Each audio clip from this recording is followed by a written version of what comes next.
गिलगित के इलाके डेनर नाले में एक इंतहाई अफसोसनाक हादसा जो है पेश आया है, जहां सैलाब से मुतासरा वाटर चैनल की बहाली का काम करने वाले 8 रजाकार लैंड स्लाइडिंग की जद में आकर जाँ बहक हो गए हैं, जबकि 3 जख्मी हैं। यह वाक़या उस वक्त पेश आया जब मकामी रजाकार इतवार की रात गर्मी की शदीद लहर के बाइस दिन में काम करने से कासिर होने की वजह से बहाली का काम कर रहे थे।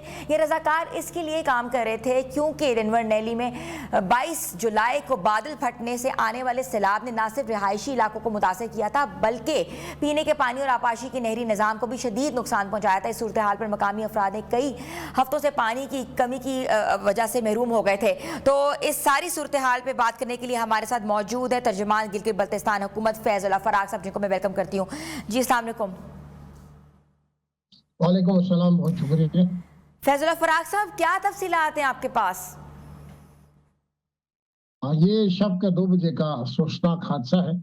जो मुकामी रजाकार वहाँ पे वाटर चैनल की बहाली का काम कर रहे थे, अचानक पानी के ऊपर से भट्टी का तोदा गिरा, जिस नतीजे में वहाँ पे वो 13 के करीब जो रजाकार उसमें दब गए थे। इब्तिदाई इत्तला दी थी।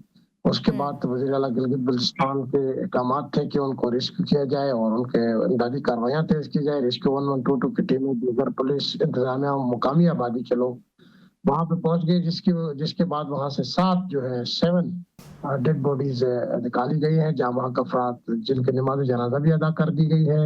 जहाँ वहाँ का अफराद की तादाद 7 है और 3 इंतहाई जख्मी हालत में वहां से रेस्क्यू किया गया है। RHQ हॉस्पिटल गिलगित उनको शिफ्ट किया गया, वहां पे उनकी तबीयत इमदाद जारी है, जबकि 2 से 3 अफराद वहां पे मलबे तले दबने का खदशा है, इसलिए वहां पे रेस्क्यू और सर्च ऑपरेशन जारी है।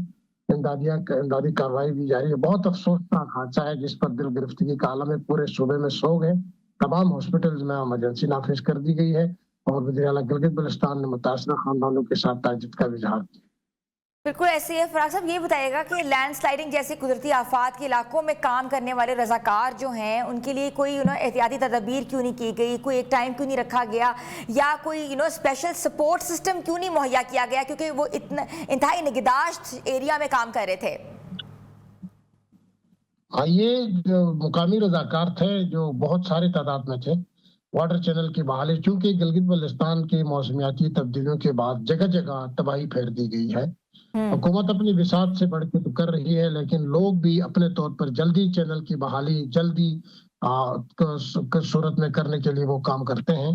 और बदकिस्मती से ये रात को भी वहां पे काम कर रहे थे। काम पे दफा 144 का निफाज नहीं है, वहां पे मोमेंट पे है, वहां कश्तियां चलाने पे है। कश्तियां जहां कश्ती रानी उस पे दफा 144 है। अपनी सड़कों की और अपनी चैनल्स की बहाली लोग कर सकते हैं, लेकिन ये रात को कर रहे थे, दिन को भी कर रहे थे, तो अचानक ये तोदा आ गया है। ये बदकिस्मत लोग उसके जद में आ गए। अफसोसनाक ये हादसा है। तो गिलगित बल्तिस्तान में ये हादसों का इस वक्त हम जगह जगह हादसों का सामना कर रहे हैं। कल ग्लेशियर फट गए आगे उसमें हिस्पर में, उसमें हुंजा के इलाके में, शमशाल में सड़कें ब्लॉक हुई हैं। फिर गिजर के इलाके में शंदूर वाली शायरा भी बंद है, वहां पे काम जारी है। देमर में भी तबाही फैल गई है। तो वहां पे दरियाई कटाव, वहां पे आबी कटाव, वहां पे जमीनी कटाव जारी है। और ऊपर से बहुत बहुत शुक्रिया। हमारे साथ मौजूद है फैज़ुल्लाह फराग साहब, तर्जुमान गिलगित बल्तिस्तान हुकूमत, जिनका कहना था, जिनकी डिटेल्स के मुताबिक जो हैं 8 रजाकार जो हैं वो जाँ बहक हो गए हैं क्योंकि वाटर चैनल की बहाली का काम कर रहे थे। पिछले दिनों हमने देखा क्लाउड बर्स्ट के वाक़यात हुए थे और लैंड स्लाइडिंग के वाक़यात से जो है ना सिर्फ पानी की फरहमी आसान थी, बल्कि बहुत से जो रस्ते थे वो भी बंद हो गए थे। तो उस सारे काम के दौरान जो है एक और जो है अफसोसनाक वाक़या हुआ है कि जिसमें 8 रजाकार जो हैं वो जाँ बहक हो गए।